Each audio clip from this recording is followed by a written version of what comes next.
நல்ல தகப்பனே, எங்கள் சர்வ வல்லமை உள்ள ஆண்டவரே, இந்த அருமையான வேலைக்காய் உமக்கு நன்றி. நாங்கள் கூடி வந்து உங்களுடைய வசனத்தை கேட்கும்படி நீர் பாராட்டி இருக்கிற தயவுக்காக உமக்கு ஸ்தோத்திரம். மட்டும் எங்களோடு கூட அசைவாடின தேவ ஆவியானவர் இனிமேலும் அசைவாட போற தயவுக்காக உமக்கு ஸ்தோத்திரம். வேத வாக்கியங்களை அறிந்து கொள்ளும்படி அவர்கள் இருதயங்களை அவர் திறந்தார் என்று நாம் வேதத்தில் வாசிக்கிறோமே. ஆண்டவரே, நீதியாளின் இருதயத்தை திறந்த எங்கள் ஆண்டவர், சீஷருடைய இருதயங்களை திறந்த எங்கள் தேவன், ஒரு விசை இந்த காலை வேளையிலும் எங்கள் இருதயங்களை திறக்கும்படி நாங்கள் செபிக்கிறோம். மகிமையுள்ள கரத்தில் எங்களை தாழ்த்துகிறோம். நீர் பேசும், நீர் இடைபடும். எங்கள் ஆண்டவர் இயேசுவின் நாமத்தில் பிதாவே. அல்லேலூயா. பிரசங்கின் புஸ்தகம் 8ஆம் அதிகாரம் 10வது வசனம் சொல்லுகிறது, பரிசுத்த ஸ்தலத்திற்கு போக்குவரவு செய்த துன்மார்க்கர் அடக்கம் பண்ணப்பட்டதை கண்டேன். பரிசுத்த ஸ்தலம் அப்படின்னா நம்ம எல்லாருக்கும் தெரியும். பிரசங்கி சாலமோன் ராஜா, அதுவும் உங்க எல்லாருக்கும் தெரியும். சாலமோன் ராஜாவுடைய காலத்துல பரிசுத்த ஸ்தலம்னா தேவாலயம். சாலமோனுக்கு முன்னாடி பரிசுத்த ஸ்தலம்னா ஆசாரிப்பு கூடாரம். சாலமோன் காலத்துல பரிசுத்த ஸ்தலம்னா தேவாலயம். நம்முடைய காலத்துல பரிசுத்த ஸ்தலம்னா நாம தான். பரிசுத்த ஸ்தலத்திற்கு போக்குவரவு செய்த துன்மார்க்கர் அடக்கம் பண்ணப்பட்டதை கண்டேன் அப்படின்னு இருக்கு. இன்னைக்கு இந்த பரிசுத்த ஸ்தலம் அப்படிங்கிறது நம்ம எல்லாருக்கும் தெரிஞ்சிருக்கிறபடி தேவனுடைய வாசஸ்தலம். அது ஆசாரிப்பு கூடாரமா இருக்கலாம், தேவனுடைய ஆலயமா இருக்கலாம், நாம இருக்கலாம். ஆனால் இதற்கு போக்குவரவு செய்த துன்மார்க்கர் அப்படின்னு இருக்கு. துன்மார்க்கர் ஏன் போக்குவரவு பரிசுத்த ஸ்தலத்துக்கு செய்யறாங்க? துன்மார்க்கர் பரிசுத்த ஸ்தலத்துக்கு வரவே மாட்டாங்க. அதான் ரொம்ப முக்கியம். யார் பரிசுத்த ஸ்தலத்துக்கு வருவாங்க? நம்மளை பொறுத்த வரைக்கும் பரிசுத்தவான்கள் வருவாங்க இல்லையா? நாம இங்க வரவங்க எல்லாருமே யாரா தான் இருக்கிறோம்? பரிசுத்தவான்கள் தான் இருக்கிறோம். இயேசுவின் ரத்தத்தால கழுவப்பட்ட இப்போ நாம பரிசுத்தவான்களா இருக்கிறோம். இயேசுவின் ரத்தத்துக்கு முன்னாடி இஸ்ரவேல் ஜனங்கள் தேவனுடைய ஜனங்களாக இருந்தார்கள். அதற்கு முன்னாடி சொன்னோம் அப்படின்னு சொன்னா, இஸ்ரவேலுக்கு முன்னாடி சொன்னோம்னா ஆபிரகாமா இருக்கட்டும், ஈசாக்கா இருக்கட்டும், அதுக்கு முன்னாடி நோவாவா இருக்கட்டும், இவர்கள் எல்லாருமே தேவனுடைய ஜனங்கள். அப்படி இருக்கும்போது பரிசுத்த ஸ்தலத்துக்கு வந்து போகிற துன்மார்க்கர் அப்படின்னு இருக்கு. அப்படின்னா இது யாரை குறிக்குது? ஆலயத்துக்கு வரக்கூடியதான புறஜாதியாரை குறிக்கிறதா அப்படின்னா இல்ல. புறஜாதியார் போக்குவரவு செய்ய மாட்டாங்க. இங்க போக்குவரத்து யார் செய்கிறது அப்படின்னா பரிசுத்த ஸ்தலத்துக்குள் இருக்கிற துன்மார்க்கர், சபைக்குள்ளேயே இருக்கிற துன்மார்க்கர். இவங்க யாரு அப்படின்னு கேட்டீங்கன்னு சொன்னா, என்னை பொறுத்த வரைக்கும் நான் எப்படி எடுத்துக்கிறேன் அப்படின்னா, பரிசுத்த ஸ்தலத்துக்கு போக்குவரவு செய்யறவனே துன்மார்க்கர் தான். பரிசுத்த ஸ்தலத்துக்கு போக்குவரத்துன்னு ஒண்ணு கிடையவே கிடையாது. பரிசுத்த ஸ்தலத்துக்குள்ள வந்தாச்சுன்னா, ஆவிக்குரிய விதத்துல நான் சொல்றேன், அதற்கு பிறகு போக்குதான் இருக்கு, வரத்து கிடையாது. வெளியே வர்றதுக்கான வேலையே கிடையாது. எப்ப நம்ம தேவனுடைய ஆலயத்துக்குள்ள வந்துட்டோமோ, இப்போ தேவனுடைய ஆலயம் என்பது அவருடைய ஐக்கியம், நாம தான் வந்துட்டோமோ, இதுக்கு பிறகு பின்னாடி போறதுக்கான வேலை என்பது கிடையவே கிடையாது. இதுக்கப்புறம் முன்னாடி போற வேலை தான் இருக்குது. நம்ம வந்துட்டோம், இனி படிப்படியா நம்ம அநேக முறை வசனத்துல எனக்கு ரொம்ப ஆண்டவர் சொல்லி கொடுக்குற விஷயம் என்னன்னா, ஆவிக்குரிய வாழ்க்கை முன்னேற்றம், படிப்படியா வளர்ந்து மேல போயிட்டே இருக்கும். ஒரு லெவலுக்கு மேல நம்ம வளர்ச்சி அடையும் போது அப்படியே பரலோகத்துக்கு போயிடுறோம். இன்னைக்கு இப்போ நீங்க போய் பையனை கொண்டு போய் ஸ்கூல்ல சேர்க்குறீங்க, எல்கேஜி யூகேஜி, அவன் ஸ்கூலுக்கு போக்குவரத்தா இருக்கிறத பத்தி பிரச்சனை இல்லை. உண்மை என்னன்னா, அவன் படிப்படியா அவனுடைய படிப்புல என்ன செய்யறான்? வளர்றான். காலையில போயிட்டு சாயங்காலம் வராங்கிறது பிரச்சனை இல்லை, அது போக்குவரத்து நம்ம சொல்லல. அவனுடைய படிப்புல ஒரு இடத்துல நின்றுட்டான். நம்ம என்ன சொல்றோம்? ஸ்கூலுக்கு போனா அப்புறம் வந்துட்டான், அதுக்கப்புறம் அவனுக்கு படிக்க முடியல. டெய்லி போயிட்டு வர்றது நம்ம போக்குவரத்துன்னு சொல்லல, அவன் படிக்கிறது தான் போக்குன்னு சொல்றோம். அதே மாதிரிதான் ஆவிக்குரிய வாழ்க்கையிலையும் சபைக்கு வந்த பிறகு நீங்க போயிட்டு வரத போக்குவரத்துன்னு சபை பேசல. வாரம் போயிட்டு வரீங்க அதை பத்தி சபை பேசல. ஆவிக்குரிய விதத்துல பேசுது. எதை பேசுது? நான் சபைக்கு போகிறேன், ஆவிக்குரிய வாழ்க்கையில எனக்கு முன்னேற்றம் தான் இருக்கு, வரத்து கிடையாது. பின்னாடி வருவதற்கு என்ன கிடையாது? வேலை கிடையாது. அப்படியே வரோம், அடுத்தடுத்து மகிமையின் மேல் மகிமை அடைந்து போயிட்டே இருக்கணும். பரிசுத்தம் உள்ளவன் இன்னும் பரிசுத்தமாய் அடுத்த லெவலுக்கு போகணும். நீதி செய்கிறவன் இன்னும் நீதி செஞ்சு போயிட்டே இருக்கணும். இங்க எங்க பிரச்சனை வருதுன்னா, போகிறோம், கொஞ்சம் பரிசுத்தத்துல முன்னாடி போறோம், அப்புறம் கீழே வந்துடுறோம். நீதியில கொஞ்சம் மேல போறோம், அப்புறம் கீழே வந்துடும். மகிமையில கொஞ்சம் ஒரு நாள் ஆவிக்குரிய வாழ்க்கையில ஜெபத்துல அப்படி நல்லா மேல போகுது. அப்புறம் கொஞ்ச நாள் என்ன ஆயிடுது? இதுதான் போக்குவரத்து. அதாவது கிராஃப்ல சொல்லுவாங்க ஏறி இறங்குதுன்னு சொல்லுவாங்க. அது மாதிரிதான் ஆவிக்குரிய வாழ்க்கை இருக்குது. ஆவிக்குரிய வாழ்க்கையில போக்குவரத்து கிடையாது. ஆவிக்குரிய வாழ்க்கையில போக்கு தான் இருக்கு. வரத்து வந்துட்டா அவன் துன்மார்க்கன், பின்மாற்றம் அடைஞ்சிட்டான்னு அர்த்தம். போகும்போது போயிட்டு திருப்பியும் ஆவிக்குரிய வாழ்க்கையில பின்னாடி வரீங்கன்னா அதற்கு பேர் தான் துன்மார்க்கம். ஏன்னா வாழ்க்கையில பின்மாற்றம் வந்துடுச்சு, ஏதோ பாவம் வந்துருச்சு, வீழ்ச்சி வந்துருச்சு, அவன் திருப்பி பழைய நிலைக்கு போகிறான்னு அர்த்தம். போயிட்டு போயிட்டு வந்துட்டு இருக்கிறான். ஒரு சிலர் பாருங்க, ஆவிக்குரிய வாழ்க்கையில ஒரு ஸ்டாண்டர்ட் லெவலே இருக்காது. அவங்கள நம்பவே முடியாது. அது சபையிலயா இருக்கட்டும், ஊழியத்திலயா இருக்கட்டும், நம்பவே முடியாது. இன்னைக்கு நல்லா இருப்பாங்க, பயங்கர ஸ்பிரிச்சுவலா இருப்பாங்க, பயங்கர ஆவிக்குரிய வாழ்க்கையில வளர்ச்சி அடைஞ்ச மாதிரி பேசுவாங்க. திடீர்னு பாத்தீங்கன்னா அப்படியே டவுனா இருப்பாங்க.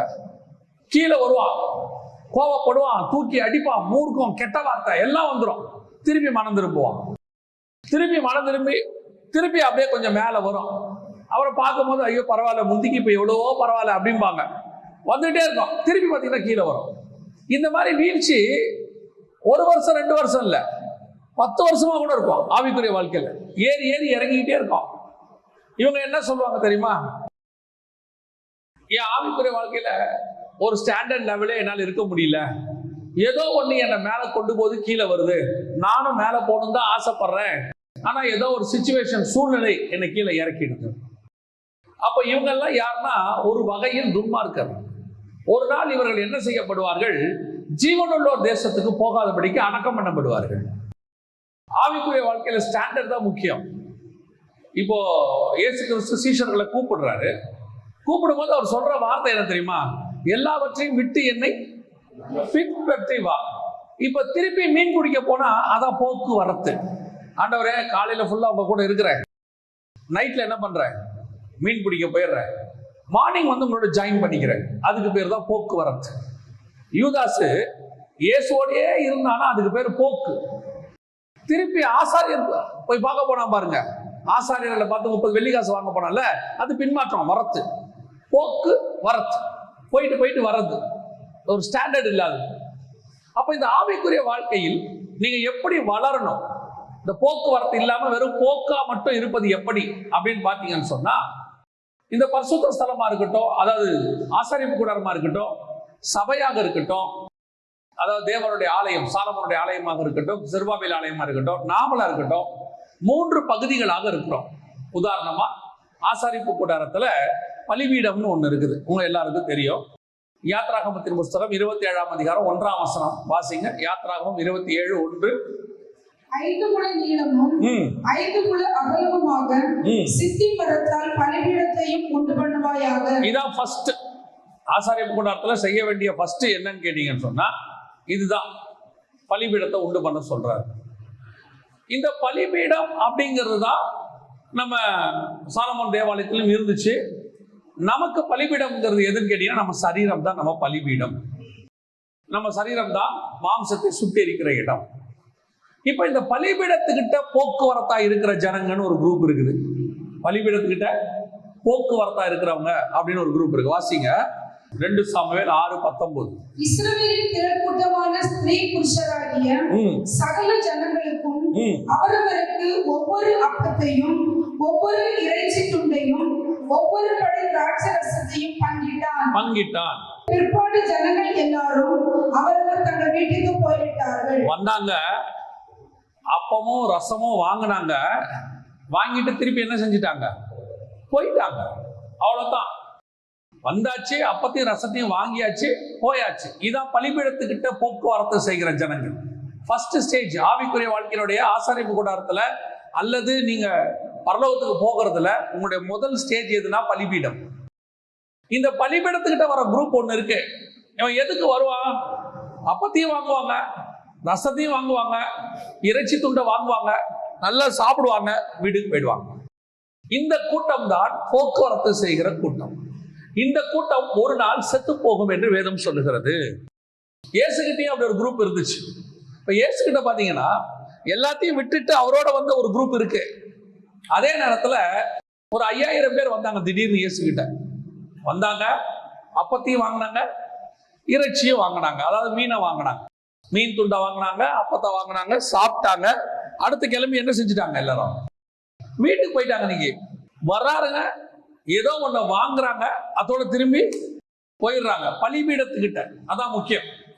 இன்னைக்கு இந்த கூட்டம் தான் அதிகம். இது 5000 பேர் இருக்கிற கூட்டம். இந்த கூட்டத்துக்கான வேலை ஒண்ணுமே கிடையாது. வருவாங்க, அப்பத்தையும் வாங்குவாங்க. என்ன வாங்குவாங்க? அப்பத்தையும் வாங்குவாங்க, கர்த்தருடைய வார்த்தையை வாங்குவாங்க, கம்யூனியனும் எடுப்பாங்க. என்ன எடுப்பாங்க?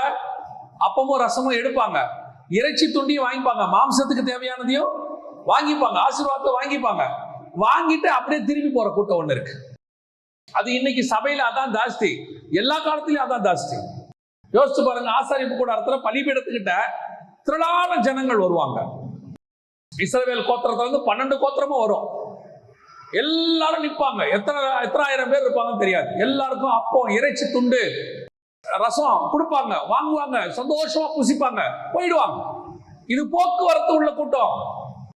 எந்த கூட்டம் பலிபீடத்தை தாண்டி ஆசாரிப்பு கூட்டத்துக்குள்ள வருதோ அதான் முன்னேற்றமான கூட்டம். பலிபீடத்து வரைக்கும் வந்துட்டு திருப்பி போற கூட்டம். எல்லாரும் போக முடியாதுங்க. லேவி கோத்திரத்துல இருக்கிறவங்க தான் அங்க போக முடியும். ஆனா ஆண்டவர் அப்படி சொல்லல. ஆரம்பத்துல எல்லாரும் போறதுக்கு தான் ஆண்டவர் கூப்பிட்டு வந்தார் எகிப்துல இருந்து. ஆனா ஒரு காலகட்டத்தில் லேவியர்கள் மட்டும் ஆசாரிப்பு கூட்டத்துக்குள்ள போறதுக்கு பர்மிஷன் வாங்கினாங்க. ஏன்னா அவங்க தேவனுக்கு காட்டின வைராக்கியம். ஆனா இப்போ அப்படி இல்லை. புதிய ஏற்பாட்டுல நம்ம அத்தனை பேரையுமே கர்த்தர் ஆசாரியரும் ராஜாக்களுமாய் தான் அழைத்திருக்கிறார்.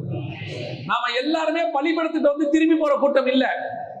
ஆனா இந்த கூட்டம் ஜாஸ்தி. இன்னைக்கு நீ என்ன வாங்கினாலும் ஆவிக்குரிய ஸ்டாண்டர்ட் மட்டும்தான் அளவு.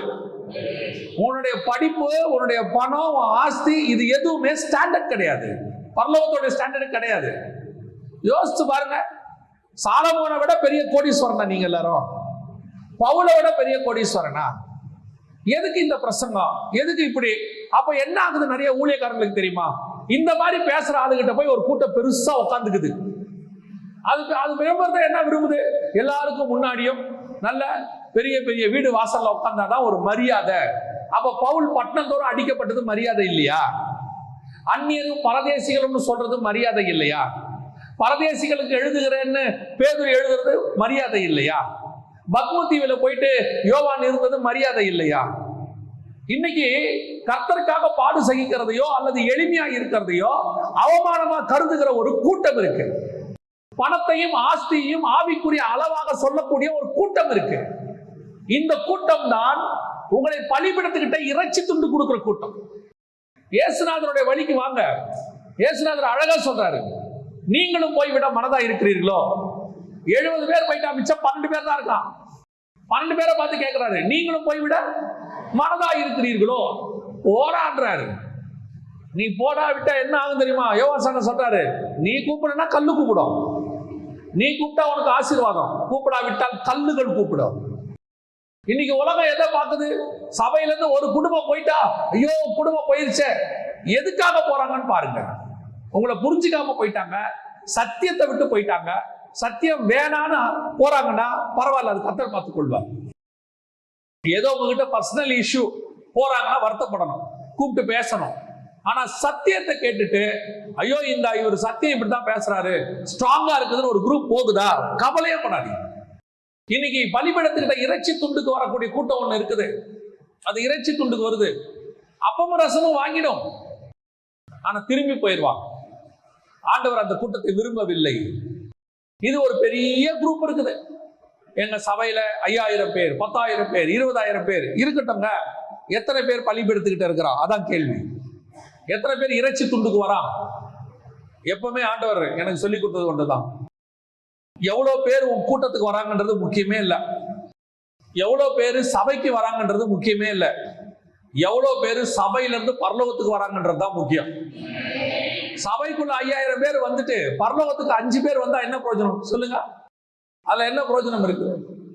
ஆனா 20 பேர் வந்துட்டு சபைக்கு 20 பேரும் பரலோகத்துக்கு வந்துட்டான்னு வச்சுக்கோங்க, அதுதான் ஆசீர்வாதம்.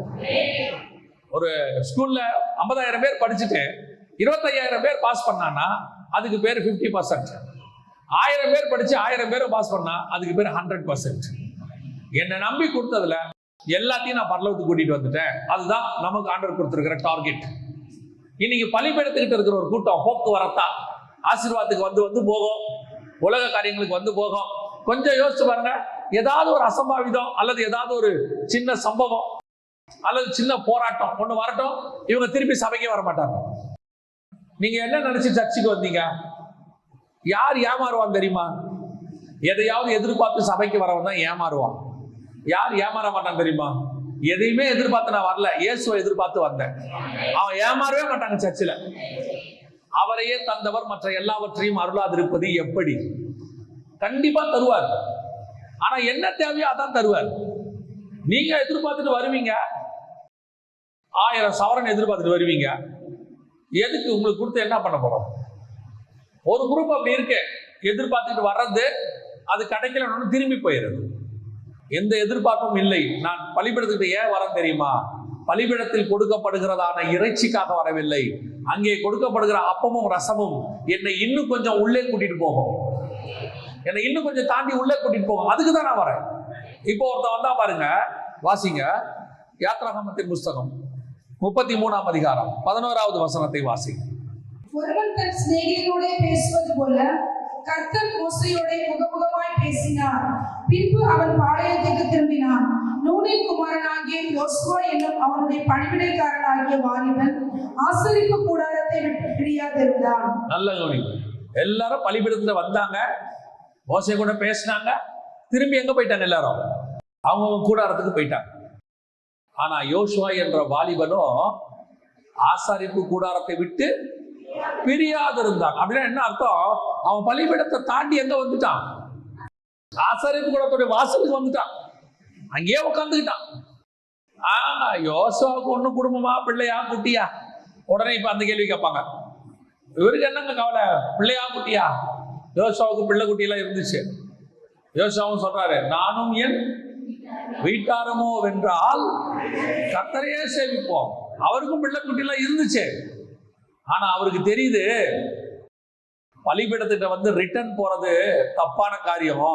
அதை தாண்டி நான் ஆசாரிப்பு கூடார வாசலுக்கு வந்துடணும், நான் முன்னேற்றம் அடையணும் ஆவிக்குரிய வாழ்க்கையில. அதுதான் ஆசாரிப்பு கூடார வாசல்ல தங்கி இருக்கிறது. ஆவிக்குரிய விதத்துல சொல்லணும்னா அப்படின்னா வீட்டுக்கு திரும்பி போக கூடாதா? அதல்ல, நான் இன்னும் கொஞ்சம் முன்னேறி தேவனுடைய ஆலயத்தில், தேவனுடைய சமூகத்தில் உட்கார்ந்து இருக்கிறதையே மேன்மையாக கருதுவேன். நான் திரும்பி பின்னாடி போக மாட்டேன், உலகத்தில் உள்ளவைகளுக்கு போக மாட்டேன். எல்லாவற்றையும் விட்டுத்தான் இயேசுக்கு பின்னாடி வந்தேன். திருப்பி நான் மீன் பிடிக்க போகிறேன்னு போக மாட்டேன். எல்லாவற்றையும் விட்டுத்தான் நான் பவுலோடு கூட ஊழியத்துக்கு வந்தேன். திரும்பி போய் நான் உலகத்தின் மேல் ஆசை வைத்து போன தேமாவை போல போக மாட்டேன். நான் எல்லாத்தையும் விட்டுத்தான் எலிசாவுக்கு பின்னாடி வந்தேன். திருப்பி நாகமனுடைய ஆசீர்வாதத்துக்கு பின்னாடி நான் போக மாட்டேன். இதுதான் தாட். எப்ப திரும்பி நீ பின்னாடி போறீங்களோ, இப்ப பாருங்க, அவன் முன்னாடி ஆயிட்டான். அடுத்த ஸ்டெப்புக்கு வரான், ஆசாரிப்பு கூடார வாசலுக்கு வரான். இவன் யாரு? எப்ராஹிம் கோத்திரத்துக்காரன். எப்ராஹிம் கோத்திரத்துக்காரத்துக்கும் ஆசாரிப்பு கூடாரத்துக்கும் சம்பந்தமே கிடையாது. எப்ராஹிம் கோத்திரம் ஆசாரிப்பு கூடாரத்துக்கு உள்ள போகவும் முடியாது. எல்லாம் தெரியும். ஆனா அவன் செய்யறான், பரவாயில்ல நான் ஆசாரிப்பு கூடாரத்துல நிக்கிறேன். ஆவிக்குரிய ஸ்டாண்டர்ட் என்பது அதுதான். எனக்கு பின்னாடி போவதற்கான எந்த விதமான முகாந்தரமும் கிடையாது. நான் இன்னும் முன்னேற வேண்டும், நான் இன்னும் ஆவிக்குரிய வாழ்க்கையில வளரணும், இன்னும் நான் அடுத்த லெவலுக்கு போகணும். இந்த தாட் இருந்துட்டே இருக்கணும். இல்லைங்க, உனக்கு அதனால என்ன பிரயோஜனம்? என்ன பிரயோஜனம் உங்களுக்கு நான் சொல்றேன். இந்த ஊழியத்துக்கு நாங்க வர்றதுக்கு முன்னாடி, நாங்க சபையில் இருக்கிற காலத்துல, என்னுடைய கல்லூரியோட முதலாவது வருஷத்துல தான் நான் ஆண்டவரை ஏற்றுக்கொண்டேன். 18 வயசுல நான் ஊழியத்துக்கு வந்தது. கிட்டத்தட்ட 29 வயசுல தான் நான் வந்த ஊழியத்துக்கு. அந்த 12 ஆண்டு காலமும் எங்க ஆலயத்துல எனக்கு ஊழியம் என்பது கன்ஃபார்மே ஆகல. நான் ஊழியக்காரனோட பையனும் கிடையாது. என்னை கொண்டு போய் சாமுவேல் மாதிரி கொண்டு போய் விடவும் இல்லை. நான் காலேஜுக்கு போயிட்டு வந்துகிட்டு இருக்கிறேன். ஆனால் ஆலயத்தில் தங்கி இருப்பதை நாங்கள் விரும்பினோம். ஞாயிற்றுக்கிழமை காலையில போனா ஆராதனையை முடிச்சுட்டு வந்து திருப்பி சாயங்காலம் ஓப்பனாருக்கு போவோம் 3 மணிக்கு. அது முடிச்சு 6 மணிக்கு முடியும். 6:30 மணிக்கு அடுத்து ஈவினிங் சர்வீஸ் இருக்கும், அதை அட்டன் பண்ணுவோம். 8:30 9 மணிக்கு தான் முடியும். முடிச்சு காலைல 5 மணிக்கு ஆராதனை இருக்கும். திங்கட்கிழமை காலைல 5 to 6 பிரேயர் இருக்கும். அதுக்கு வருவோம். எவ்வளவுக்கு எவ்வளவு ஆலயத்தில் இருக்க முடியுமோ அவ்வளவு ஆலயத்தில் இருக்க விரும்புவோம். ஏன்? என்ன கொடுக்க போறாங்க? ஆலயத்திலே இருந்தா என்ன பிரயோஜனம்? அதெல்லாம் கிடையாது. பிரயோஜனத்துக்காகலாம் கிடையாது. ஆலயத்தில் இருப்பதே ஆசீர்வாதம். உள்ள தங்கி இருந்து ஜெபம் பண்றதே ஆசீர்வாதம். பாய் போடுறதா இருக்கட்டும், பெருக்கிறதாக இருக்கட்டும், அல்லது அங்க இருக்க கிடைக்கக்கூடிய சின்ன சின்ன ஊழியங்களாக இருக்கட்டும். ஊழியக்காரரு தம்பி 4 பேர் ஓடி போய் நிற்போம். பாஸ்டர் சொல்லுங்க என்ன? அவர் ஏதோ ஒன்று கூப்பிட்டாரு. யாரை கூப்பிட்டாரு? தம்பி அப்படின்னா 2-3 பேர் ஓடுவோம். ஏன் அவர் எங்களை நான் கூப்பிட்டோன்னா வாங்கன்னு சொன்னாரா? அதெல்லாம் கிடையாது.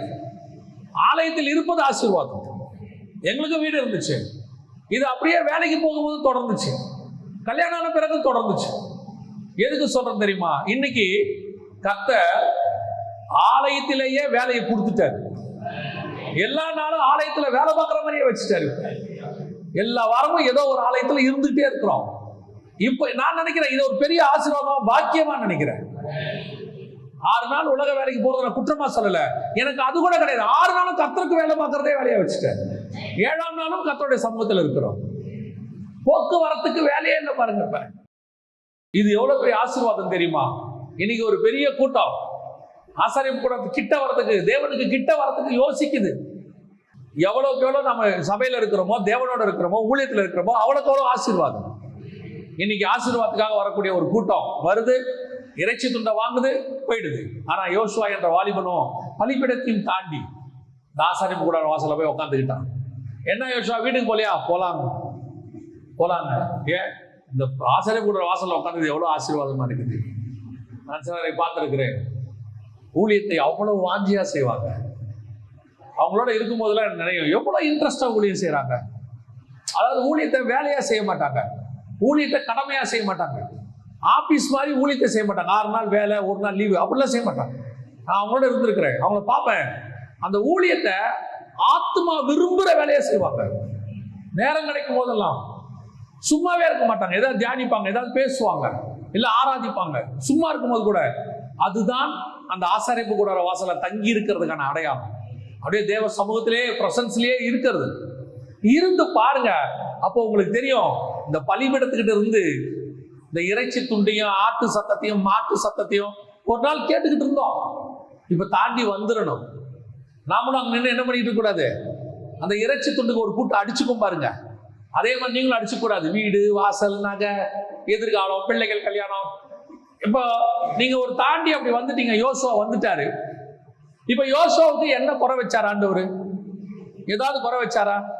ஒரு குறையும் இல்லை. அவன் தான் மோசேக்கு அப்புறம் போஸ்டிங்கே வந்தான். நியாயமா என்ன பண்ணோம்? மோசேக்கு அப்புறம் லேவி கோத்திரத்துல யாராவது ஒருத்தரை செலக்ட் பண்ணி தானே கொண்டு வரணும். ஆனா எப்ராயிம் கோத்திரத்துல யோசுவா வராரு. ஏன் வராரு? அவனங்க பொறுப்பு இல்லாம எப்ப பார்த்தாலும் ஊழியம் சுத்திட்டு இருந்தான். ஆசாரிப்பு கூட வாசல்ல உட்கார்ந்து இருந்தான். அவனுக்கு குடும்பத்தை கவனிக்கல, இப்படிலாம் சொல்லியிருப்பாங்க. ஆனா ஆண்டவர் பார்த்தாரு. அவன் குடும்பத்தையும் பார்த்தான். அதை விட அதிகமா என்ன நேசிச்சான். ஏன் ஆசை? என்னோட வீட்டு வாசல்ல உட்கார்தான் விரும்பினான். அவனை பண்றா செலக்ஷன். அந்த செலக்ஷன் நான் எப்பவும் சொல்லுவேன், ஆண்டவர் நம்மளை இன்னைக்கு செலக்ட் பண்ணல. நம்மளை என்னைக்கு தாயின் வயிற்றுல கந்தாரோ அன்னைக்கே செலக்ட் பண்ணிட்டாரு. என்னைக்கு ஊழியத்துக்கு வேறு பிரிச்சாரோ அன்னைக்கே செலக்ட் பண்ணிட்டாரு. அந்த செலக்ஷன்ல விருப்பப்பட்டு வேலை செய்யணும். நான் எப்பவும் அதான் நினைப்பேன். இந்த ஊழியத்தை டேட் கொடுத்துட்டு செய்ய முடியல, அன்னைக்கு ஜுரம், படுத்த படுக்கை ஆகிட்டோம், இல்லை போக முடியல, அது வேற. ஆனா அந்த இடத்துக்கு வந்துட்டு இன்னைக்கு கொஞ்சம் ரெஸ்ட் எடுப்போம், சுத்தி பார்ப்போம், நீங்க யாராவது போய் நீங்க பேசுங்க, சான்ஸே கிடையாது. செய்யக்கூடாது. இதுவரைக்கும் கர்த்தர் அப்படி செய்வதற்கு எனக்கு வாய்ப்பு தரல. இனிமேலும் அந்த மாதிரி நான் செஞ்சிடக்கூடாதுன்னு நினைக்கிறேன். ஏன் தெரியுமா? இது எனக்கு கிடைக்கக்கூடாத பொக்கிஷம் கிடைச்சிருக்குது. ஒரு படி மேல தாண்டி ஆசாரிப்பு கூடாதுக்கு ஆண்டவர் கொண்டாந்து இருக்கிறாரு. அந்த வாசல்லையே தான் நான் உட்கார்ந்து இருக்கணும். திருப்பி நான் பலிபீடத்துக்கிட்ட போயிடவே கூடாது. அல்லேலூயா. இது முதலாவது பலிபீடத்திட்டு வந்து போகிற துன்மார்க்கர். 2வது பாருங்க, யாத்ராகமத்தின் புஸ்தகம் 27ஆம் அதிகாரம் 9வது வசனம். வாசஸ்தலத்துக்கு பிரகாரத்தையும் கொண்டு பண்ணுவாயாக. தெற்கே தென் திசைக்கு எதிரான பிரகாரத்துக்கு திரித்த மெல்லிய பஞ்சு நூலால் செய்யப்பட்ட 100 முழ நீளமான தொங்கு திரைகள் இருக்க வேண்டும். நல்லா கவனிங்க. இந்த வாசஸ்தலம் 2 பகுதியாக இருக்கிறது. எபிரேயருக்கு எழுதின நிருபம் 9ஆம் அதிகாரம் 2-3 வசனங்களை வாசிங்க. எப்படி எனில், ஒரு கூடாரம் உண்டாக்கப்பட்டிருந்தது. அதன் முந்தின பாகத்தில் குத்துவிளக்கும் மேஜையும் தேவ சமூக கப்பங்களும் இருந்தன. அது பரிசுத்த ஸ்தலம் எனப்படும். இரண்டாம் திரைக்குள்ளே மகா பரிசுத்த ஸ்தலம் எனப்பட்ட கூடாரம் இருந்தது. அப்ப ரெண்டு இருக்குது. இப்ப யோசுவா எங்க உட்கார்ந்தாரு? பரிசுத்த ஸ்தலத்துடைய வாசல்ல வெளியே உட்கார்ந்து இருக்கிறார். இது கொஞ்சம் முன்னேற்றம். ஆனா யோசுவாவால எங்க போக முடியாது? பரிசுத்த ஸ்தலத்துக்குள்ள போக முடியாது. ஏன்னா அதுல எப்ராயிம் கோத்திரத்தை சார்ந்தவங்க யாரும் என்ன செய்ய முடியாது? போக முடியாது. யார் தான் போக முடியும்? லேவி கோத்திரத்தை சார்ந்தவங்க போக முடியும். ஆனா இப்ப நமக்கு அப்படி இல்லை. நாம யார் வேணாலும் எங்க வேணாலும் போகலாம். இப்ப நாம ரெண்டாவது லெவலுக்கு வரோம். இப்ப எங்க வரோம்? பரிசுத்த ஸ்தலத்துக்குள்ள உள்ள வரோம். ஆனா அந்த பரிசுத்த ஸ்தலத்துக்குள்ள உள்ள வரவங்களும் லேவியர்கள் அப்படிங்கிறவங்க வருவாங்க. இவங்க வருவாங்க. அங்க 2-3 வேலை இருக்கும். அந்த வேலையெல்லாம் அவங்க செய்வாங்க. என்ன வேலை செய்வாங்க பாருங்க, வாசிங்க. என்னாகும் 4:16 வாசிங்க. என்னாகும் ஆரோனின் குமாரன் எலெயாசார் விளக்குக்கு எண்ணெயையும் சுகந்த தூப வர்க்கத்தையும் தினந்தோறும் இடும் போஜன பலியையும் அபிஷேகத்தையும் வாசஸ்தலம் முழுவதையும் அதிலுள்ள யாவையும் பரிசுத்த ஸ்தலத்தையும் அதன் பணிமுட்டுகளையும் விசாரிக்க கடவுள் என்றார். ரெண்டாவது ஒரு ஆள் உள்ள போலாம். இன்னும் கொஞ்சம் லெவல் உள்ள போலாம். அவன் யாருன்னா ஆசாரியர், லேவியர்.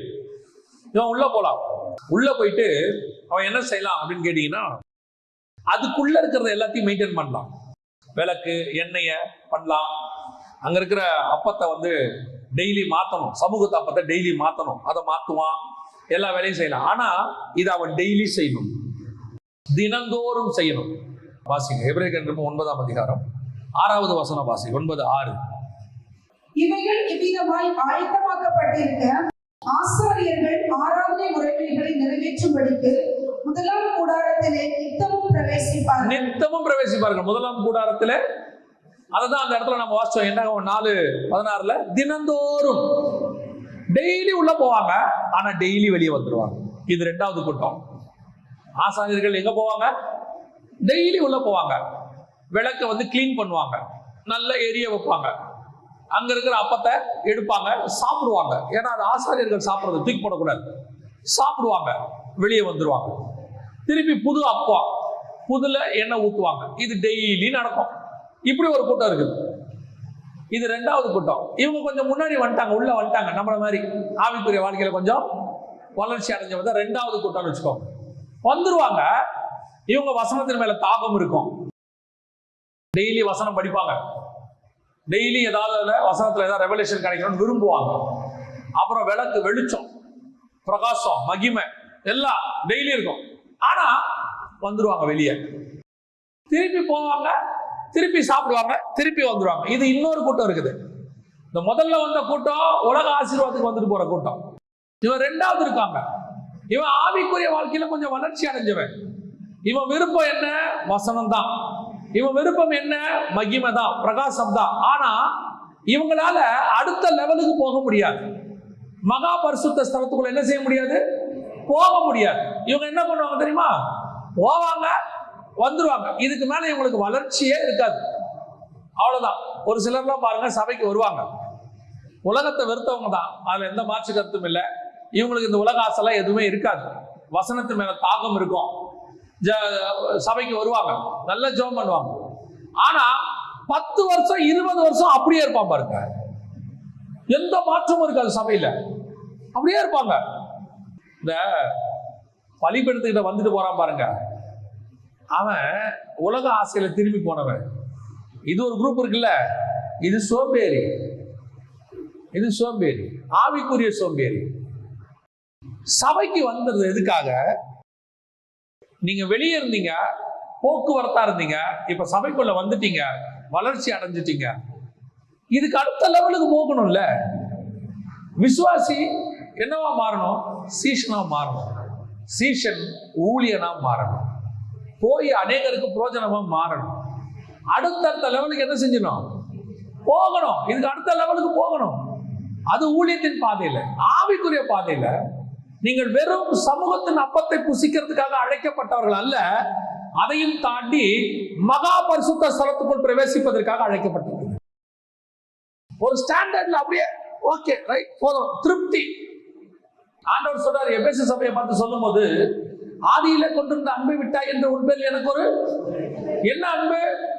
அபிஷேகம் பெற்ற புதுசுல, சபைக்கு வந்த புதுசுல அப்படியே ஓடி ஓடி வர்றது. அதுக்கப்புறம் அபிஷேகம் பெற்ற புதுசுல அந்நிய பாஷை பேசுறதுல அப்படி ஒரு இன்ட்ரெஸ்ட். ஊழியத்துக்கு வந்த புதுசுல வீட்டுக்குள்ளே இருக்க தோணாது, ஏதாவது ஒண்ணு செய்யணும், யார்ட்டையாவது பேசணும். இப்போ வளர்ந்துட்டோம், 10 வருஷம் ஆச்சு. அப்போ அந்த இன்ட்ரெஸ்ட் என்னதான் பண்ணிருக்கணும், வளர்ந்துருக்கணும் 2 மடங்கா. பவுலுக்கு ஆரம்பிக்கும் போது இருந்த ஊழியம் முடியும் போது போர் அடிக்கல. சரி போதும் ரெஸ்ட் எடுக்கலாங்கிற இடத்துக்கு வரல. எனக்கு ரொம்ப ஆச்சரியமான ஒரு ஆள் யாரு பைபிள்ல பாத்தீங்கன்னா தானியேல். தானியேல் கிட்டத்தட்ட 6ஆம் அதிகாரம் வரும்போதே தானியேலுக்கு 100 வயசு கிட்ட வந்துருச்சு. ஏன்னா ஒரு வாலிப பிராயத்துல இங்க வர்றாரு, பாபிலோன் கொண்டு வரப்படுறாரு. 70 வருஷம் பாபிலோன் சாம்ராஜ்யம் அது வரைக்கும் அங்க இருக்கிறார். அதுக்கப்புறம் மேதிய பெர்சியா சாம்ராஜ்யம் அப்பவும் அங்கதான் இருக்கிறார். 70 வருஷம் கழிச்சோம், கிட்டத்தட்ட 100 வயசு. இப்போ சாகர காலம் வந்துருச்சு. தானியேல் போய் ஆண்டவர்கிட்ட கேட்கிறாரு 12ஆம் அதிகாரத்துல, இந்த 1335 நாளை குறித்தும் 2300 நாளை குறித்தும் நான் அறிய ஆவலாய் இருந்தேன் அப்படின்னு கேட்கிறாரு. இது என்ன ஆண்டவரேன்னு கேட்கிறாரு. பாருங்க 7ஆம் அதிகாரத்துல கேட்கிறாரு, 20-21 வசனத்துல அந்த 10 கொம்புகளை குறித்தும் அந்த பருவனாய் தோன்றிய சின்ன கொம்பை குறித்தும் நான் அறிய ஆவலாய் இருந்தேன்னு சொல்றாரு. எப்போ? கிட்டத்தட்ட அவருடைய வாலிப பிராயத்துல. அதே கேள்வி ஆனா வேற ஒரு விளக்கத்தை பத்தி சாகுற காலத்திலையும் கேட்கிறாரு. இந்த இதுக்கெல்லாம் என்ன ஆண்டவரை விளக்கம்? இப்ப யோசிச்சு பாருங்க, வாலிப பிராயத்துல அவருக்கு எப்படி ஒரு ஆண்டவரோட உட்கார்ந்து விளக்கத்தை பெற்றுக்கொள்ளணும், ரெவலேஷன் பெற்றுக்கொள்ளணும் ஒரு வாஞ்சை இருந்துச்சோ, அந்த வாஞ்சை எப்போ வரைக்கும் இருக்குது? சாகுற வரைக்கும் இருக்குது. கடைசியில ஆண்டவர் என்ன சொல்றாரு தெரியுமா? தானியேலே, நீ போய் இளைப்பாரி கொண்டிரு, உன் சுதந்திர விதத்துக்கு எழுப்பு. அவர் சொல்றாரு, ஆண்டவர் சொல்றாரு, தானியேல போய் ரெஸ்ட் எடு, போதும்பா. ஆண்டவர் சொல்றாரு, போதும்பா, நீ போய் ரெஸ்ட் எடுப்போம். எப்பேற்பட்டதான ஒரு ஊழியம் பாருங்க. ஆண்டவரே போதுங்கிற அளவுக்கு ஊழியம் பண்றாரு. இன்னைக்கு நாம எப்படி இருக்கிறோம்? பரிசுத்த ஸ்தலத்துக்கு வந்துட்டோம், சமூகத்தின் அப்பத்தின் வாங்கிட்டோம், அப்புறம் ஒரு திருப்தி. நிறைய பேருக்கு ஒரு லிமிட்டுக்கு மேல ரெஸ்ட் போதும், இதுக்கு மேல என்ன? ஊழியத்துல செட்டில் ஆயாச்சு, ஆவிக்குரிய வாழ்க்கையில செட்டில் ஆயாச்சு, அப்புறம் குடும்பத்துல செட்டில் ஆயாச்சு. இனிமேட்டு என்னங்க? இனிமேட்டு நமக்கு என்னங்க? ஒரு பிள்ளைக்கு கல்யாணத்தை பண்ணி பேர பிள்ளைய பார்த்து அப்படியே ஈஸி சேர்ல உட்காந்து சாவ வேண்டியதுதான் பாக்கி. பவுல் பாருங்க, திமோத்தேயு கிட்ட சொல்லும் போது சொல்லுவார், நம்ம வெளியவே போக வேண்டாம். திமோத்தேயு கிட்ட சொல்லும் போது சொல்லுவாரு, நீ வரும்போது என்னுடைய தோல் சுருளையும் புஸ்தகத்தையும் எடுத்துக்கொண்டு வாம்பார். அந்த ஆளை ஜெயில போட்டாலும் எழுதுவான், உட்காந்து வெளியே விட்டா பேசுவான். யார் வீட்லயும் சும்மா இருக்க சொன்னா உட்காந்து புக்கு எழுதுவான். பவுல், நீ சும்மா இருக்க மாட்டியா? சும்மா இருக்கிறதுக்காக வந்த பூமிக்கு, சும்மா இருக்கிறதுக்காக வந்த. எனக்கு கொடுக்கப்பட்டிருக்கிற ஒவ்வொரு செகண்டையும் நான் பயன்படுத்துவேன். நான் போறதுக்குள்ள இந்த உலகத்துக்கு ஒரு பைபிளை எழுதிட்டு போயிருவேன் முடிவு பண்ணி எழுதினான் பாரு. அதனாலதான் அவன் கான்பிடென்டா சொல்றான், நாங்கள் சொல்லிய இந்த சுவிசேஷத்தை அல்லாமல் வேறொரு சுவிசேஷத்தை தூதனே வந்து சொன்னாலும் ஏற்றுக்கொள்ளாதீங்க. ஏன்? நான் உட்கார்ந்து தேவ சமூகத்தில் வாங்கி எழுதி கொடுத்துருக்கிறேன் உனக்கு. கான்பிடென்ட். அவன் ஃப்ரீயாவே இருக்க மாட்டான், சும்மா இருக்க மாட்டான். எதுக்கு சும்மா இருக்கணும்? நீ அடுத்த ஸ்தலத்துக்கு போகணுங்கிற ஆசை உனக்கு இருக்கணும், என்ன இருக்கணும்? போதுன திருப்தி அடைஞ்ச தொலைஞ்ச ஆண்டவர் சொல்லணும், போதுடே ரெஸ்ட் எடு, இன்னுமா ஓடுவேன், அந்த எண்ணம் வந்துடணும். அவன் பாருங்க, பரிசுத்த ஸ்தலத்துக்குள்ள போயிட்டு சாப்பிடுவான், விளக்க கிளீன் பண்ணுவான், நல்லா எரியும், வந்துருவான். இவன் விளக்கு என்ன ஆகும் தெரியுமா? மறுநாள் திருப்பி அணைய போகும், திருப்பி அணையவும், திருப்பி ஏத்துவான், திருப்பி அணைய போவோம், திருப்பி ஏத்துவான். இப்படியே தான் இருப்பான். போக்குவரத்து. ஆனா ஒருத்தர் இருந்தான், அவன் யார் தெரியுமா? வாசிங்க 1 சாமுவேல் புத்தகம் 3ஆம் அதிகாரம் 3வது வசனத்தை வாசிங்க. தேவனுடைய பெட்டி இருக்கிற கர்த்தருடைய ஆலயத்தில் தேவனுடைய விளக்கு அணைந்து போகும்போதே சாமுவேல் படுத்துக் கொண்டிருந்தான். அதே பரிசுத்த ஸ்தலத்துக்குள்ளதான் இவனும் இருக்கிறான். யாரு? சாமுவேல். மற்ற ஆசாரியெல்லாம் உள்ள போவான், அப்பத்தை சாப்பிடுவான், வந்துருவான், விளக்க கிளீன் பண்ணுவான், வந்துருவான். ஆனா சாமுவேல் இருக்கான் பாருங்க, வெளியே வர மாட்டான். போவான், என்ன பண்ணுவான்? அங்கேயே படுத்துருவான். அந்த ஸ்தலத்தை விட்டு வெளியே வர மாட்டான். வெளியே வரமாட்டான்னா ஸ்டாண்டர்ட் சொல்றேன், ஆவிக்குரிய ஸ்டாண்டர்ட். வெளியே வரமாட்டான், உள்ள இருப்பான். அந்த சாமுவேலால மட்டும்தான் கர்த்தருடைய சத்தத்தை கேட்க முடியும். எல்லா ஆசாரியனும் உள்ள போவான், அப்பத்தை சாப்பிடுவான், விளக்க கிளீன் பண்ணுவான், வந்துருவான். ஆனா இவன் விளக்கையும் கிளீன் பண்ணுவான், அப்பத்தையும் சாப்பிடுவான், கூட உட்கார்ந்து கர்த்தருடைய சத்தத்தையும் கேட்பான். இதுதான் பரிசுத்த ஸ்தலத்துக்குள்ள போறதுக்கான அடுத்த லெவலுக்கான அடையாளம். பலிபீடத்தில் இருக்கிறவனா அப்பவும் இறைச்சியும் சாப்பிடுவான். ஆனா யோசுவா அதை தாண்டி வாசல்கிட்ட வருவான். எல்லா ஆசாரியனும் உள்ள போவான், சாப்பிடுவான், வந்துருவான். ஆனா சாமுவேல் ஆசாரியன் கூடாரத்துக்குள்ளேயே படுத்துப்பான். தேவன் கூப்பிடுவாரு, சாமுவேலே சாமுவேலே. அவன் சொல்லுவான், சொல்லும் கர்த்தாவே அடியேன் கேட்கிறேன். யாருக்கு கேட்கும் தெரியுமா? பரிசுத்த ஸ்தலத்துக்கு போக்குவரத்தா இருக்கிறவனுக்கு கேட்காது. ஆவிக்குரிய வாழ்க்கையில தேவ சமூகத்திலேயே ஒருத்த படுத்து தூங்கி ஏந்திரிக்கிறான் பாருங்க, அவனுக்கு தான் கர்த்தருடைய சத்தம் கேட்கும். ஊழியத்தை ஏதோ கடமைக்கு பண்ணிட்டு போறவனால கர்த்தருடைய சத்தத்தை கேட்க முடியாது. ஏதோ வாரம் கடை திறக்கிற மாதிரி சபை திறக்கிறவன கர்த்தருடைய சத்தத்தை கேட்க முடியாது. தேவ சமூகத்துல உட்கார்ந்து படுத்து தூங்கி எழுந்திருச்சு 40 நாள் இரவு பகலும் மேல ஒருத்தர் உட்கார்ந்துருக்கா பாருங்க, அவனால மட்டும்தான் தேவனிடத்துல இருந்து சத்தத்தை கேட்க முடியும். மலைக்கு மேல போயிட்டு இரவு பகலும் அங்கேயே படுக்கிறான், அங்கேயே தூங்குறான், அங்கேயே எழுந்திருக்கிறான். அப்பதான் கர்த்தர் கூப்பிடுவாரு, மோசே நான் சொல்லுகிறதை எழுதும்பார். ஆண்டவர் அப்பதான் பேசுவார். கர்த்தர் உன்னோட பேசணும்னா பரிசுத்த ஸ்தலத்துக்கு போக்குவரத்தா இருந்தா பத்தாது, அங்க இருக்கிற வெறும் அப்பத்தை சாப்பிட்டா பத்தாது, விளக்கை வெளிச்சத்தை பார்த்தா பத்தாது, அங்கேயே உட்கார்ந்து இருக்கணும், காத்து இருக்கணும், எப்ப கர்த்தர் பேசுவார்னு கேட்கணும்.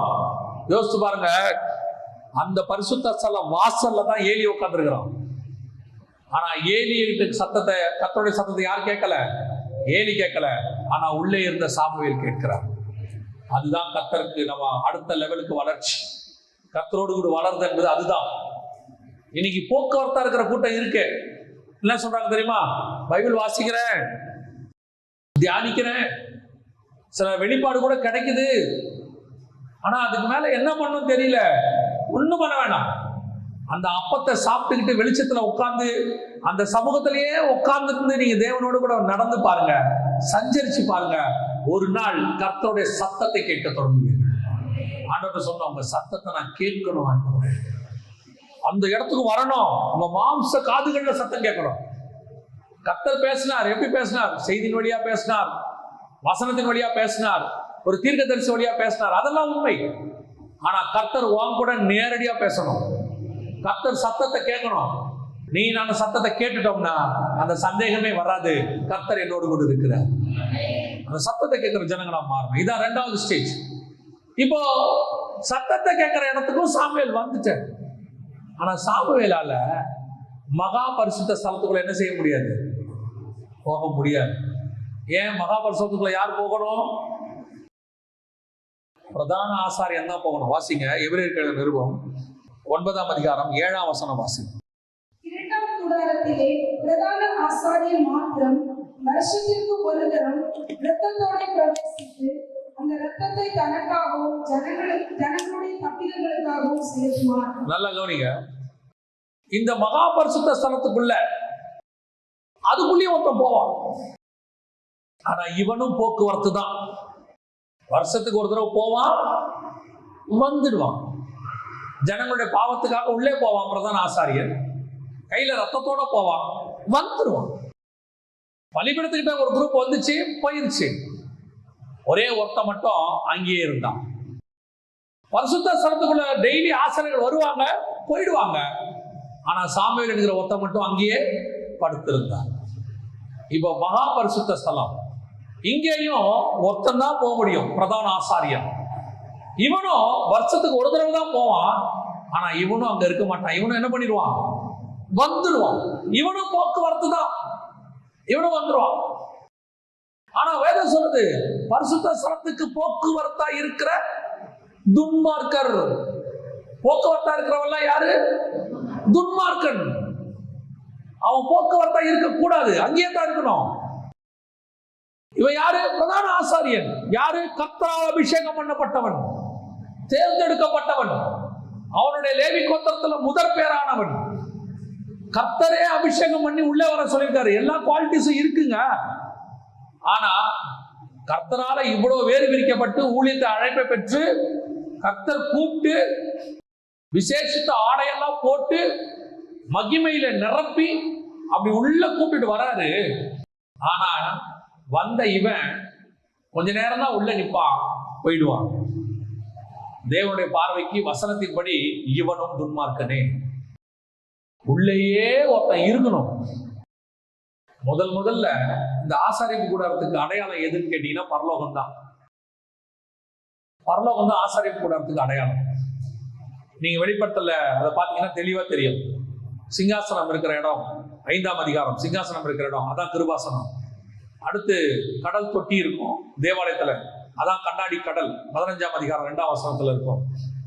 அடுத்து பூமி தான் பலிபீடம், அடுத்து ஆசாரிப்பு கூடாரத்துல பலிபீடம். 3 இடம். இந்த ஆசாரிப்பு கூடாரம் தான் பரலோகத்தினுடைய மாடல். அதனாலதான் ஆண்டவர் என்ன சொல்வாரு, மலையிலே நான் உனக்கு காண்பித்த மாதிரியின்படியே கீழே கட்டுன்னு சொல்வார். மலையில அவர் காண்பித்த மாடல் வந்து பரலோகத்தினுடைய மாடல் தான் ஆசாரிப்பு கூடாரமா காட்டினார். இப்போ இந்த ஆசாரிப்பு கூடாரம் மாதிரியே பரலோகத்திலையும் ஒருத்த போக்குவரத்தா இருந்தான். பரலோகத்துல யாருங்க இருந்தா கவனிங்க. 2ஆம் வானத்துல ஒருத்தனை ஆண்டவர் ரெடி பண்ணி வச்சார். எசேக்கியேல் 28ஆம் அதிகாரத்துல இருக்கு. யாருன்னு கேட்டீங்கன்னா லூசிபர். தீரு ராஜாவை குறித்து புலம்பின்னு இருக்குல்ல, அவன் கீழ்வானத்துல இருக்கிறான். இவனுக்கு என்ன ஆசைனா மேல் வானத்துக்கு போகணும்னு ஆசை, மகா பரிசுத்த ஸ்தலத்துக்கு போகணும்னு ஆசை. அங்க போயிட்டு சிங்காசனத்தை போட்டு அங்கேயே உட்காரணும்னு இவனுக்கு ஆசை. ஆனா இவனுக்கு அந்த பர்மிஷன் கிடைக்கல பாருங்க. இவன் இன்னும் மகா பரிசுத்த ஸ்தலத்துக்குள்ள போறதுக்கான பர்மிஷன் கிடைக்கல. இவன் அங்கதான் நிக்கணும். கடைசியில இவன் மேல போக ஆசைப்பட்டு திருப்பி கீழே தள்ளப்பட்டு இப்ப அவன் எப்படி இருக்கான் தெரியுமா? வானத்துல அவனுக்குன்னு ஒரு இடத்தை கர்த்தர் கொடுத்துட்டாரு. 12ஆம் அதிகாரம் வெளிப்படுத்த விசேஷத்துல இருக்கு. பிசாசும் அவன் தூதர்களும் வானத்தில் இருந்த இடம் காணாமல் போயிடுச்சு. இப்ப அதுக்கும் பூமிக்கும் வந்து போயிட்டு இருக்கிறான். போக்குவரத்து, வானமண்டலத்தின் பொல்லாத சேனை, பிரபஞ்சத்தின் அதிபதி அப்படின்னு வந்து போயிட்டு இருந்தான். இப்பவும் அப்படிதான் இருக்கிறான். அவன் வந்து போயிட்டு இருக்கிறான். போக்குவரத்து இந்த சுபாவம் தான் இருக்கு. மகா பரிசுத்த ஸ்தலத்துக்குள்ள பிரதான ஆசாரியன் போவாரு, வந்துடுவார், போவாரு, வந்துடுவார். அங்கேயே இருக்க மாட்டார். இருந்தா அடிப்பார் ஆண்டவர். அப்போ உள்ள போய் யார் இருக்கணும்? உள்ள போயிட்டு வரவன் துன்மார்க்கன். இதே மாதிரி தான் ஆவிக்குரிய வாழ்க்கையில உச்ச நிலையில கூட, ஊழியத்தின் பாதையில கூட உள்ளே போயிட்டு இருக்க முடியாம வெளியே வரவங்க இருக்கிறாங்க, கீழே வரவங்க இருக்கிறாங்க, பின்மாற்றம் வரவங்க இருக்கிறாங்க. பாருங்க, அது உள்ளே பிரவேசிச்சு அங்கேயே யார் உட்கார்ந்து இருக்கிறான்னு பாருங்க. வாசிங்க, எபிரேயர் 9ஆம் அதிகாரம் 12ஆம் வசனம் வாசிங்க. வெள்ளாட்டுக்கடா இளங்காளை இவனுடைய இரத்தத்தினாலே அல்ல, தம்முடைய சொந்த இரத்தத்தினாலே ஒரே தரம் மகா பரிசுத்த ஸ்தலத்திலே பிரவேசித்து நித்திய மீட்பை ஒன் டைம் உள்ள போனவர் திருப்பி வரவே இல்லை. வசனம் சொல்லுது, ஒரே தரம் பிரவேசித்து அவர் பிதாவின் வலது பாரிசத்திலே உட்கார்ந்தார்னு இருக்கு. இங்க பாருங்க, எபிரேயர் நிருபம் 10ஆம் அதிகாரம் 11-12 வாசிங்க. அன்றியும் எந்த ஆசாரியனும் நாடோறும் ஆராதனை செய்கிறவனாயும் பாவங்களை ஒரு காலம் நிவர்த்தி செய்யக்கூடாத ஒரேவித பலிகளை அநேக தரம் செலுத்தி வருகிறவனாயும் இருப்பான். இவரோ பாவங்களுக்காக ஒரே பலியை செலுத்தி என்றென்றைக்கும் தேவனுடைய வலது பாரிசத்தில் உட்கார்ந்து உள்ள போய் உட்கார்ந்துட்டாரு. இனி அவர் வரத்தே கிடையாது, போக்குதான், போயிட்டாரு, உட்காந்துட்டாரு. இதுதான் உங்களுக்கு எனக்கும் மகா பரிசுத்த ஸ்தலத்துல கர்த்தர் நியமிச்சிருக்கிறதான பாதை. இப்ப நாம எங்க இருக்கிறோம்? பரிசுத்த ஸ்தலத்துக்குள்ள வந்துட்டோம். போக்குவரத்தா இருக்கிறோமான்னு மட்டும் பார்க்கணும். நான் விசுவாசிக்கிறது, ஒரு கூட்டம் பலிபீடத்துல வந்து போயிட்டு இருக்குது. அந்த கூட்டமா நீங்க இருக்க மாட்டீங்க. நம்முடைய செய்தியை கேட்கிறவங்க அல்லது நம்ம இந்த சபைக்கு வரவங்க அப்படிப்பட்டவங்களா இருக்க மாட்டீங்கன்றதுல நமக்கு நிறைய நம்பிக்கை இருக்கு. நாம இப்ப எங்க இருக்கிறோம்? பரிசுத்த ஸ்தலத்துக்கு வந்துட்டோம். வசனம் கேட்கிற கூட்டம், கர்த்தருடைய வெளிச்சத்தை பார்க்கிற கூட்டம். ஆனா இந்த கூட்டத்துல கூட போக்குவரத்தா இருக்கக்கூடாது. நாம அங்கேயே இருக்கிற கூட்டமாக இருக்கிறோம். ஆனா அங்கேயே இருந்து திருப்தி அடைகிற கூட்டமா இருக்கவும் கூடாது. அடுத்த லெவலுக்கு போகணும். எங்க போகணும்? மகா பரிசுத்த ஸ்தலத்துக்குள்ள பிரவேசிக்கணும். ஆனா அங்க பிரவேசிக்கும் போது அங்கேயும் போக்குவரத்தா இருக்கிற மாதிரி இருக்கக்கூடாது. பாருங்க, மோசே மலைக்கு மேல போனாரு, அப்புறம் என்ன செஞ்சுட்டாரு? கீழே வந்துட்டாரு. மேல போனாரு, வந்துட்டார். ஒரு நாள் கர்த்தர் சொன்னார், மேலையும் போற கீழையும் வர, மேலையும் போற கீழையும் வர. ஒரு நாள் கீழே தப்பு நடந்துச்சு. இப்ப ஆண்டவர் சொன்னார், ஒரு தடவை பிஸ்காவின் கொடுமுடிக்கு ஏறிக்கோ, அப்புறம் உன்னை கீழே கொண்டு வந்து புதைச்சிட போறேன்னு. அடக்கம் பண்ணப்படுவார். போகிறவங்க என்ன ஆவாங்க? அடக்கம் பண்ணப்படுவாங்க. எங்க மோசே துன்மார்க்கரா? துன்மார்க்கர் இல்ல. ஆனா பாருங்க, பிசாசு வந்து மோசைக்காக என்ன பண்றான்? மோசையின் சரீரத்துக்காக தர்க்கம் பண்ணினான். ஏன்னா அவன் என்ன நினைக்கிறான்? நம்மால் இவன் கீழ்ப்படியாமல கத்தரை அடிச்சிருக்கிறாரு, அப்ப இவன் என் கூட தானே இருக்கணும், இவன் மேல் பாதத்துல இருக்கணும், எங்க வரகாரணம் வந்து கேட்கறான். அந்த லெவலுக்கு வந்துட்டாரு. மேல போக்குவரத்தா இருந்தவர். ஆனா இப்ப பாருங்க, நம்ம ஆண்டவர் கல்வாரி மலைக்கு மேல ஒரே தடவை ஏறினார், அதுக்கப்புறம் இறங்கவே இல்லை. அதுக்கப்புறம் ஏறி பிதாவின் வலது பார்சத்துக்கு மேல போயிட்டார். அல்லேலூயா. அதுதான் கர்த்தர் உங்களுக்கு எனக்கு நியமிச்சது. அடுத்த ஆவிக்குரிய வாழ்க்கை என்ன தெரியுமா? ஸ்டாண்டர்டு மகா பரிசுத்த ஸ்தலத்துக்குள் பிரவேசிப்பது, போய் வலது பார்சத்துல உட்காருவது. இயேசு சொல்றாரு, ஜெயம் கொள்ளுகிறவன் எவனோ அவனை என்னோடு கூட சிங்காசனத்தில் உட்கார வைத்துக் கொண்டு. அங்க போய் உட்கார போறோம். திருப்பி நீங்க பரிசுத்த ஸ்தலத்தை விட்டு வெளியே வரக்கூடாது. இந்த பக்கம் பள்ளிப்படத்துக்கிட்ட வந்து சண்டை போட்டுக்கிட்டு இருக்க கூடாது. ஆனா நீங்கள் நானும் அப்படி அல்ல. நாம் திரும்பி இவங்களோட போகவே கூடாது. சண்டை போடுற கூட்டத்தில் போய் உட்காரக்கூடாது. நம்ம சத்தம் இந்த பக்கம் இருக்கிற பள்ளிப்பட சவுண்டை கேட்கக்கூடாது. நம்ம சத்தம் எந்த சவுண்டை கேட்கணும் தெரியுமா? மகா பரிசுத்த ஸ்தலத்துல ஒரு சவுண்ட் வரும், சாமுவேலே சாமுவேலேன்னு. அந்த சத்தத்துக்கு தான் காத்திருக்கணும். அது உள்ளதான் போகணும். அங்க போய் உட்கார்ந்து இருக்கணும். அங்க போய் போகும்போது என்ன தெரியுமா? உள்ளே போகும்போது நான் முழுவதுமாக இந்த உலகத்திற்கு செத்து போயிருப்பேன். இயேசு தன் சரீரம் என்கிற திரைச்சீலை வழியாக பிரவேசித்தார். ஒரே தரம் பலியாய் உள்ள வைத்தாரு. பவுல் சொல்றாரு, என்னை நான் சிலுவையில் அறைந்திருக்கேன். ஏப்பா உன்னை சிலுவையில் அறைகிற? அவரை அறிகிற அறிவின் மேன்மைக்காகவும் உயிர்த்தெழுதலின் வல்லமையை பெற்றுக் கொள்வதற்கும் எல்லாவற்றும் நஷ்டமும் குப்பையும் என்று நான் விட்டேன். ஏன்? நான் மகா பரிசுத்த ஸ்தலத்துக்குள்ள போக போறவன். நான் இங்க இருக்கிறதுக்கெல்லாம் அடிச்சுக்க மாட்டேன். இது என்னுடையது, இது நானு, எனக்கு அப்புறம் யாரும் கிடையாது. அடிச்சுக்கோ, நீயே அடிச்சுக்கோ. ஏன்? நீ பலிபடத்தில் நினைக்கிறவன். நீங்க யாரு? நாங்க மகா பரிசுத்த ஸ்தலத்துக்குள்ள பிரவேசிக்கிறவன். எங்களுக்கு இதை பத்தி கவலையே கிடையாது. இந்த உலகத்தில் உள்ள ஆண்டவர் தெளிவா சொல்றாரு, என்னுடைய ராஜ்யம் இந்த பூமிக்குரியது அல்ல, நம்முடைய ராஜ்யம் பரலோகத்துக்குரியது. நீங்க அதை கான்சென்ட்ரேட் பண்ணிட்டே இருங்க. நான் உங்களுக்கு சொல்றேன், இந்த சத்தம் உங்க காதுல கேட்கவே கேட்காது. கேட்டாலும் ஒன்றும் பண்ணாது. கொஞ்சம் கொஞ்சமா உலகத்துக்கு செத்துடணும். சில நேரத்தில் சில ஆட்கள் வந்து நம்ம காது பட பேசுவான், திட்டுவான், உங்களை பத்தி இல்லாததெல்லாம் சொல்லுவான். கேட்டுக்கோங்க. ஏன்? நீ பணத்துக்கிட்ட பேசிட்டு இருக்க. யாரோட? அவரோடு கூட அடக்கம் பண்ணப்பட்டோம். ஒரு நாள் வரும், அவரோடு கூட உயிர் தேடுவோம். சார் நீங்க பள்ளிப்படத்துக்கு கத்துங்க சார், கத்துக்கிட்டே இருக்கு சார் பள்ளிப்படத்துக்கு. நம்ம என்ன நினைக்கிறோம் தெரியுமா? நம்மளை யாராவது திட்டினான்னா உடனே கர்த்தர் இறங்கி என்ன செய்யணும்? கிரியை செய்யணும். அட்லீஸ்ட் என் பிரியமான புருஷனாகிய தானியேலே அப்படின்னு கூப்பிடணும்னு நினைக்கிறோம். இல்லையா? மலையிலிருந்து ஒரு சத்தம் உண்டாகி, மேகத்திலிருந்து ஒரு சத்தம் உண்டாகி, இவர் என்னுடைய நேசகுமாரன் அப்படின்னு சொல்ல நினைக்கிறோம். இல்லையா? குறைஞ்சபட்சம் நம்மளை யாராவது ஏதாவது பேசினா இறங்கி ஆண்டவர் அவனை அடிக்கணும்னு நினைக்கிறோம். கையை உடைக்கணும், காலை உடைக்கணும்னு நினைக்கிறோம். ஆனா கர்த்தர் என்ன சொல்றாரு தெரியுமா? அவனை அடிச்சு நான் உன் மேல நேசமா இருக்கிறேங்கிறத காட்டுறதை விட, அவன் கண்ணுக்கு முன்னாடி உன்னை உயர்த்தி நான் உன் மேல நேசமா இருக்கிறேன்றதை காட்டுறேங்கிறாரு. உபதியா புஸ்தகத்துல சொல்லும் போது அழகா சொல்வாரு, நான் ஏசாவை வெறுத்தேன், யாக்கோபை எப்படி நேசம் தெரியுமா? ஏசாவை பாரு, அவனை அடிச்சிருக்கேன், அவனுக்கு முன்னாடி உன்னை உயர்த்தி இருக்கிறேன், அதுல தெரிஞ்சுக்கோ நான் உன் மேல எவ்வளவு அன்பா இருக்கிறேன்னு சொல்லி. இப்போ ஆண்டவர் அதை தான் சொல்றாரு. அடுத்தவன் கையை உடைக்கணும், அடுத்தவன் காலை உடைக்கணுங்கிறது முக்கியமே இல்லை. அந்த எண்ணம் உனக்கு இருக்கிற வரைக்கும் நீங்க இன்னும் பரிசுத்த ஸ்தலத்துல இருக்கிறீங்க, இல்லைன்னா பலிபடுத்திட்டு இருக்கிறீங்கன்னு அர்த்தம். பேசுறவன் பேசிக்கிட்டே இருக்கட்டும், திட்டுறவன் திட்டிக்கிட்டே இருக்கட்டும். வா வேலை என்ன தெரியுமா? அவனுக்கு சரிசமா பேசுவதில்லை, அந்த சத்தமே கேட்காத தூரமான இடத்துக்கு போயிடு. நீ மகா பரிசுத்த ஸ்தலத்துக்குள்ள போயிட்டீங்கன்னு வச்சுக்கோங்க, பலிபடுத்திட்டு இருக்கிற சவுண்டு கேட்கவே கேட்காது. உங்களை அவன் பேசவே மாட்டான், பேசினாலும் கேட்காது. உங்களுக்கு உங்க காலில் என்ன விழும் தெரியுமா? உங்க காதுக்குள்ள தேவனுடைய சத்தம் விழும். மறைவான மன்னாவை எடுத்து புசிய கொடுப்பார். பிரமாணங்களை எழுத சொல்லுவார். உன்னை கர்த்தர் உயர்த்தி மேலே கொண்டு வைப்பார். இதுதான் பரிசுத்த ஸ்தலத்தினுடைய வளர்ச்சி. நீங்க பலிபீடத்தில் இருக்கிறீங்களா, பரிசுத்த ஸ்தலத்தில் இருக்கிறீங்களா, மகா பரிசுத்தத்தில் இருக்கீங்களான்னு பாருங்க. நீங்க போக்குவரத்தா இருந்தீங்கன்னா ஒரு நாள் துன்மார்க்கராகி அடக்கம் பண்ணப்படுவீர்கள். நீங்கள் ஒருவேளை இந்த போக்குவரத்து இல்லாம வளர்ச்சி அடைகிறவர்களா இருந்தீங்கன்னா, யோசுவாவை போல, சாமுவேலை போல, இயேசு கிறிஸ்துவை போல ஒன்ஸ் போயாச்சுன்னா திரும்பி வராத கூட்டமா இருந்தீங்கன்னா கர்த்தர் உங்களை உயர்த்தி தன்னோடு கூட வைத்துக் கொள்வார். அல்லேலூயா. நாம் ஜெபம் பண்ண போகிறோம். தேவ சமூகத்துல ஆண்டவர் நோக்கி பார்க்க போகிறோம்.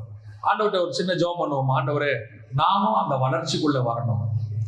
எனக்கு இந்த பலிபீடத்துக்கிட்ட சண்டை போட்டது போதும் ஆண்டவரேன்னு சொன்னேன். நான் பலிபீடத்துக்கிட்ட சண்டை போட்டது போதும் ஆண்டவரே. நான் யோசுவாவை போல வாசல்கிட்ட வந்து உட்காந்துக்கிறேன்பா. நான் வாசல்ல உட்கார்ந்து இருந்தது போதும். சமூகத்தின் அப்பத்தின் மேஜையை போயிட்டு சாப்பிட்டு வந்தது போதும். நான் தானியேலை போல உள்ளவே வந்து படுத்துக்கிறேன் ஆண்டவரே. நான் தானியேலை போல படுத்திருந்ததும் போதும். பிரதான ஆசாரியனை போல உள்ள போயிட்டு வர அனுபவம் எனக்கு வேணாப்பா. உங்களுடைய குமாரனாக இயேசு கிறிஸ்துவை போல உங்க பக்கத்திலேயே வந்து நான் உட்கார்ந்துக்கிறேன் ஆண்டவரே. இந்த எண்ணம் வாஞ்சை வரணும். இன்னும் பலிபீடத்துக்கு மேலதான் ஆசை நிறைய பேருக்கு இருக்குது. தாவீது தேவனுடைய யுத்தங்களை செய்த மனுஷன். அவன் பாருங்க, தேவனுடைய யுத்தத்தை செய்து ஒரு காலத்துல பாவம் செஞ்சிருந்தாலும் கூட முடிவில அவன் தேவனோடு கூட அவனுடைய நகரத்துல அடக்கம் பண்ணப்பட்டு தேவனோடு கூட இருக்கிறான். ஆனா அவனுக்கு முன்னாடி யுத்தத்தை நடப்பித்த யோவாபு, தாவீதுக்கு முன்னாடி அவன் தான் போவான், எல்லாத்தையும் ரெடி பண்ணி வைப்பான். ஆனால் அவன் தேவனை விட்டு தூரமா இருந்தபடினால பலிபீடத்தின் கொப்பை பிடிச்சுக்கிட்டே செத்து போயிட்டான். அவனால தேவனுடைய நகரத்துக்குள்ள பிரவேசிக்க முடியாம போயிடுச்சு. யோசிச்சு பாருங்க, நீங்க எங்க இருக்கிறீங்க? பலிபீடத்தின் போக்குவரத்தா இருக்கிறீங்களா? உலக ஆசீர்வாதத்துக்காக வந்துட்டு போயிட்டு இருக்கிறீங்களா? பரிசுத்த ஸ்தலத்துக்குள்ள போக்குவரத்தா இருக்கிறீங்களா? அல்லது மகா பரிசுத்த ஸ்தலத்துக்கு போக்குவரத்தா இருக்கிறீங்களா? ஆண்டவர் சொல்றாரு, போக்குவரத்தா இருந்தினா நீ அடக்கம் பண்ணப்படுவாய். நீ எல்லாத்தையும் தாண்டி போய் தேவன் பக்கத்துல உட்காரணும், தேவனுடைய சத்தத்தை கேட்கணும், கர்த்தருடைய மகிமைக்குள்ளேயே இருக்கணும். அப்பதான் நீங்க நித்தியமாய் ஜீவனோடு கூட இருக்க முடியும். ஒப்பு கொடுப்போமா தேவ சமூகத்துல? கரங்களை தேவனுக்கு நேராக உயர்த்தி, சர்வ வல்லமை உள்ள எங்கள் ஆண்டவரே, நாங்கள் போக்குவரத்தா இருந்தது போதும் ஆண்டவரே. நாங்கள் ஆசீர்வாதத்துக்கு பின்னால் ஓடினது போதும் ஆண்டவரே. நாங்கள் பரிசுத்த ஸ்தலத்துக்குள்ளே பிரவேசித்து அப்பத்தை புசித்து அங்கே திருப்தி அடையாதபடி தொடர்ந்து நாங்கள் மகா பரிசுத்த ஸ்தலத்துக்குள்ளே பிரவேசிக்க, மறைவான மன்னாவை நாங்கள் புசிக்க கர்த்தர் திரும்ப பாராட்டுங்கப்பா. ஆசீர்வதியும் வழி நடத்தும். இந்த வசனங்கள் 100 கிரியை செய்யட்டும். எங்கள் ஆண்டவர் இயேசுவின் நாமத்தில் ஒப்பு கொடுத்து ஜெபிக்கிறோம் எங்கள் ஜீவனுள்ள நல்ல பிதாவே.